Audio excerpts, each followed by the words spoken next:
how are you? We're going to have this conversation in English.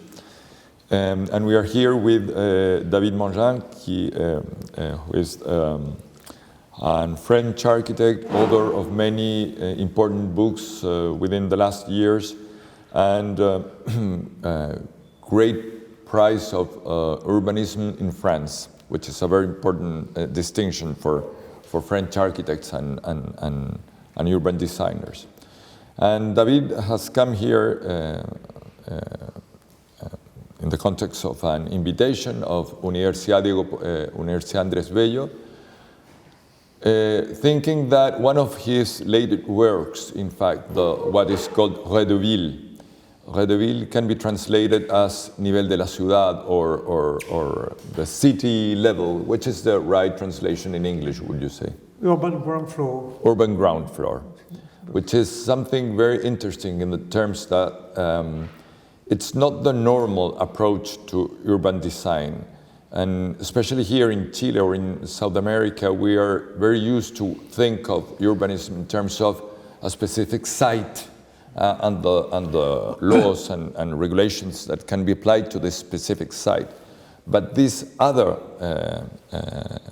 concept, urban ground floor, invites us to see the city in a very different way, and I think it's very important. And we would like to ask you, David, how can you define this urban ground floor for our academic community? Which is the difference between urban ground floor and the other tools that we have to regulate? Normally, urbanism, you see the things from above, models, and even the concept of the idea of empty space, plain space. So the idea, and you forget a little bit the users of the city. So the idea is that more than just the volume, the blocks, or the streets with the part where the cars are moving on and the sidewalks, the soul is much larger than that. So it's always forgotten. I mean, so there is a big work to change our mind, to see the city and how to design it. At first, how to look at it in a different way. When I started my study, I learned a lot from urbanist who just died, unfortunately, who made some famous book. And the first thing he taught to us is to push the door when you're in a street. Philippe Paneret. Yes, I'm sorry. Philippe Paneret. Philippe Paneret. So I learned to push the door. Now they say, well, there is some code, there's safety, and so on and so on. You can't get into the parcels, but that's not true. You always can, in a way or another. You can try to understand what happens behind the doors, behind the grids, and so on. So, and when you do this, you have a better comprehension of what a city is made of. So the idea is first to look differently, to walk differently, and to design differently, and afterwards, the idea is I'm not a searcher, academic searcher. When I do books, it's because I have a problem. I don't have the good vision in between different things. So for that point, after many different studies with other approach, I'm very focused for that. And why I'm focused for that? That everybody can see that there is something which doesn't go right when you are everywhere. You have the place of the car, the parking, mainly the parking. It's not especially the car moving.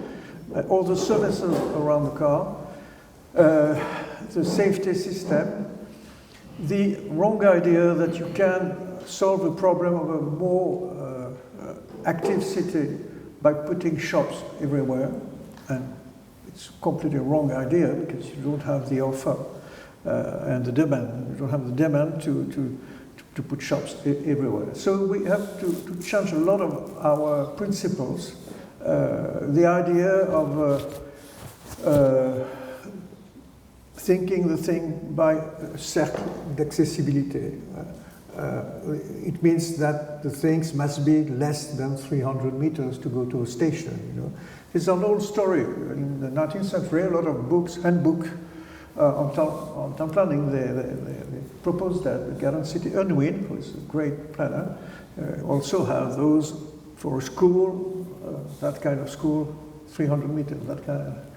And again, the city doesn't work like this. The city works by people going to one place to another by walking or by riding, and they can, if they can do different things on their way, not just go to their home to a station, but go to the bakery, put the kids in the school, take a coffee, put the clothes on the laundry, and so on. You can walk much more if it's comfy, if it's well done. You can walk much more than a few hundred meters that the planners or the transportation guy think people can do. So you can walk from here, much more than that if you have this. And this is a way to challenge the car, because why the car is very effective.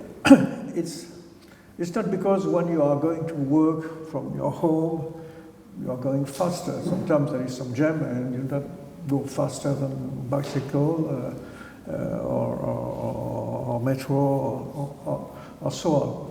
But the car is effective if you have different things to do on your way.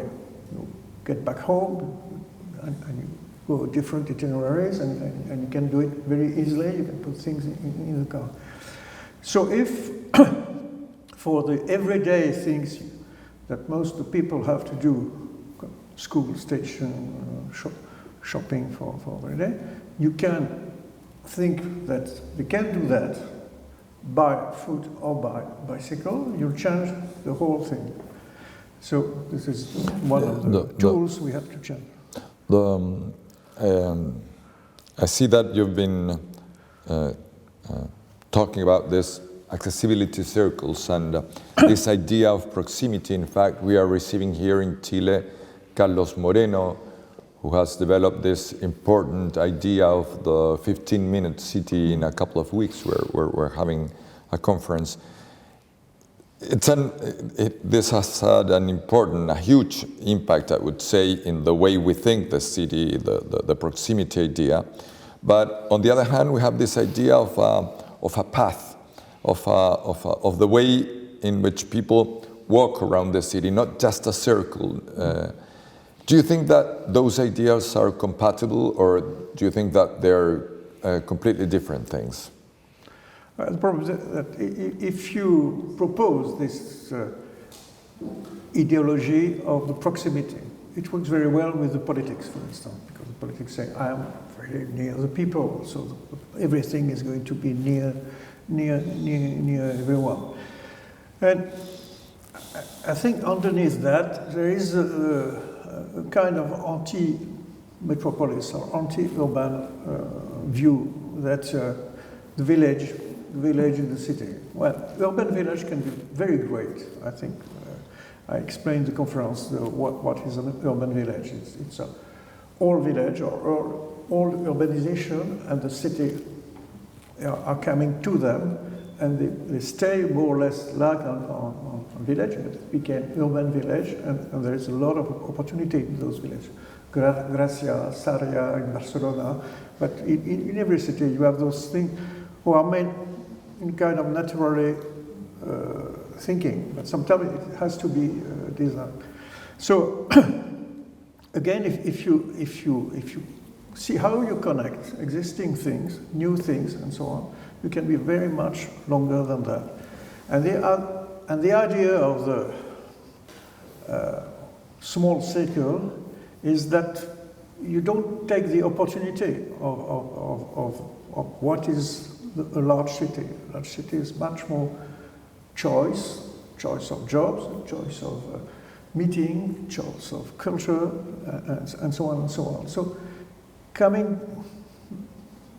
it's a shrinking thinking, I think. think so. I mean, I'm a bit polemic, but, but I'm quite it's part of afraid the discussion we have to have. Yeah, I'm a little bit afraid of the effect of that, because everyone is on his little territory, and much of the solution in terms of urban design and urban planning it's to solve different scale.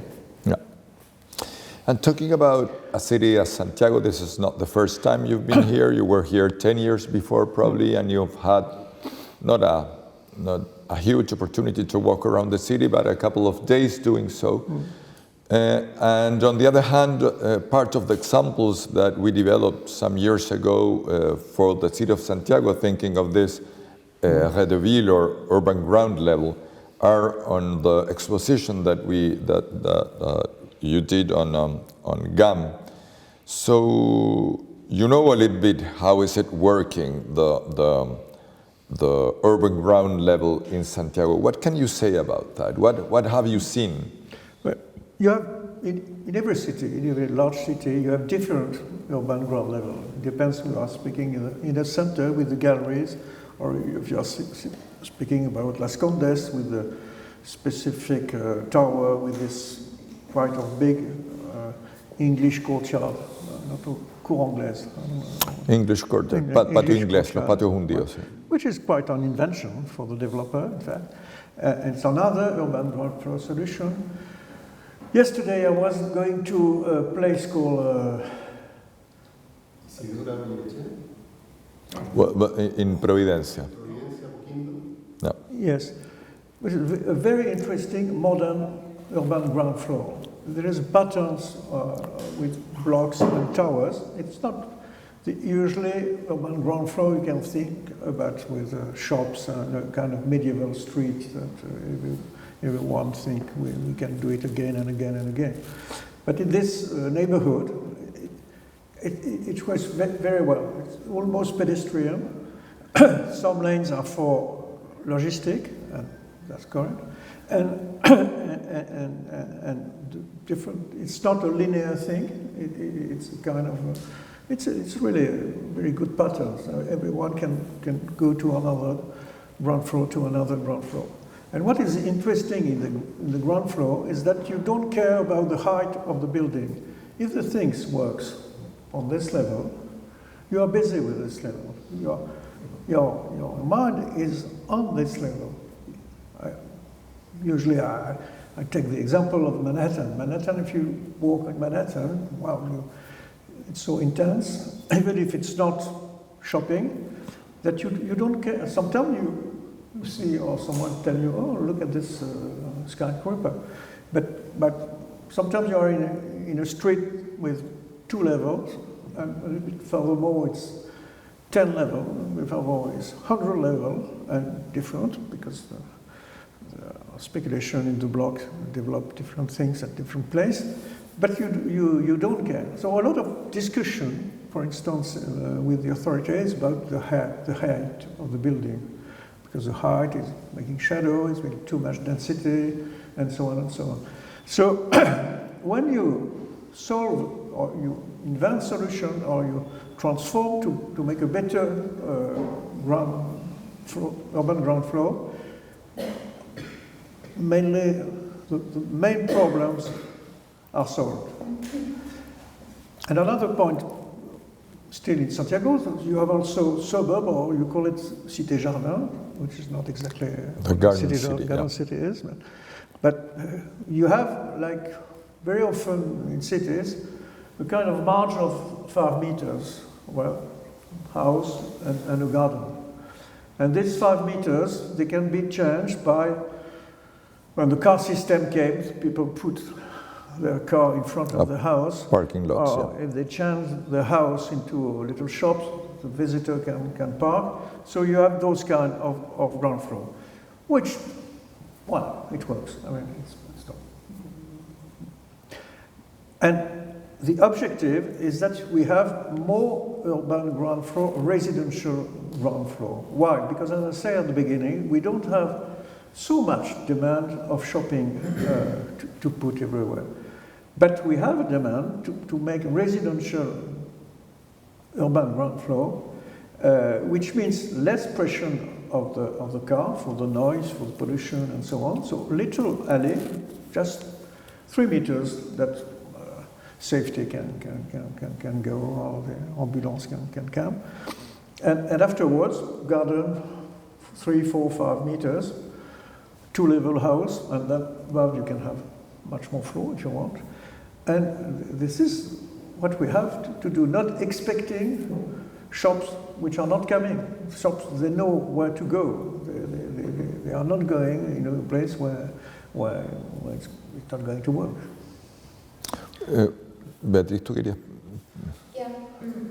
Thinking about the context of Latin America, in which you have very segregated cities, and this new phenomenon, well, it's not that new, but the gated communities, areas in which people feel safer because everything is closed, only for them. So I guess they think they have this feeling of security or personal security because they have all this space just for the community. What do you think about that? How do you think we should encourage opening up the city and get rid of this model of gated communities? And how do you feel that is possible in the context of security today? There's two situations. There is existing condominium and gated, so you get it. You think 200 meters by 200 meters, and nobody can cross it because they are much more surveillés. They are much, it's a vigilant. Lots of control, more than housing estate, for instance. Today, across housing estate, there were grids, but just you have to wait something to get in, and you get in. So, yeah, gated and gated. So this is very difficult to change them because the city of today, not only in condominium, is a co-propriety, co-ownership, and to change the thing with the co-ownership, that is a real problem because you have to have votes of the co-owners, and the majority of the co-owners saying, well, we're going to change the use of this ground floor. Maybe we let the people cross, we're opening one, and you never have the majority to change the thing. It's very often like this. So I don't have really the answer for those existing ones. But I have the answer for not doing a new one, and the power of the neighborhood is very important. If the mayor is telling, well, I'm very happy, a new condominium is coming, so it's good for the school, it's good for the taxes, it's good for the safety, and so on. But if this is going to be the next condo, and if I use this path to put the kids to the school, if all the neighborhoods say, well, we don't want that, we don't have to take our car to make all the round to go to the school there. So they are powerful for that. I mean, I think a mayor is looking twice to accept those kind of big enclaves, big. So you can change the idea, and this is one of the best arguments because I did a lot of discussion with this when my first book was called La Ville Franchisée, which was much more about that, and I think are getting worse since 10 years for that. The discussion is very difficult to say, well, we can do the safety in a different way if you are all together, so we can control what happens in the community. The people say, well, you know, I better have a gun than not having one, or something like that. And if you say to the people by kind of culpability, well, you are egoist, you want to live all together in your own social things, it's also very difficult to hear to the people. But if you say to the different people around this new project that this is not a good project for this, and this reason, the mind began to change and do. And afterwards, you have to propose other urban form. Then, of course, the beggar pro. And I'm very convinced now by the court, a large court, for different reasons. One of the reasons I explained to you the other day is that if you have court, and if on the ground floor you have a craftsman, you have medicine, you have designer, you have who are working on the ground floor, you can't close the door on the street because people have to visit clients, the people in the court. So you solve the problem of the obsession of safety. You make a better safety because everybody is working all around the court, so everything has to be managed all together, and it works quite well. So I'm very fond of, more and more fond of that, more than the open block, for instance, which is another pattern very used in Europe. Here too. Well, we're going on the opposite way here in Chile in terms of, probably you've heard about security issues in our cities right now. And this is a political problem, not only an architectural or urban design problem. So I think that many mayors are encouraging this, or accepting, I would say, more than encouraging, accepting this idea of gated communities as a solution of these security problems. I think that we're doing wrong, probably, because I think that this brings more issues than they solve, in fact. Which is very interesting in this urban ground concept that you have developed in your book and the exposition that we saw, that we can visit in GAM, is that you are somehow suggesting to switch or to do at the same time, or to work at the same time with the tools that we normally use for urban design, let's say density or distances between the building and the site limits, etc., with this completely different concept that is more centered on this ground level, let's say. Do you think it's possible to work with those tools at the same time, the big tools that we've been using, and another specific regulation designed to encourage this kind of city life? Yes.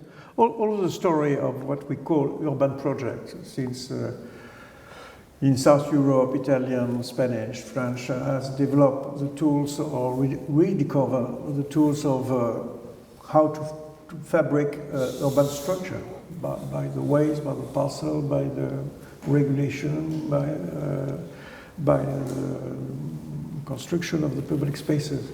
This was quite new in our professions. It was in the 1980s. And step by step, new things come in. The problem of mobility, the problem of shopping malls, the problem of transportation, and now the problem of the environment, the problem of the artificialization of the soil. All this problem.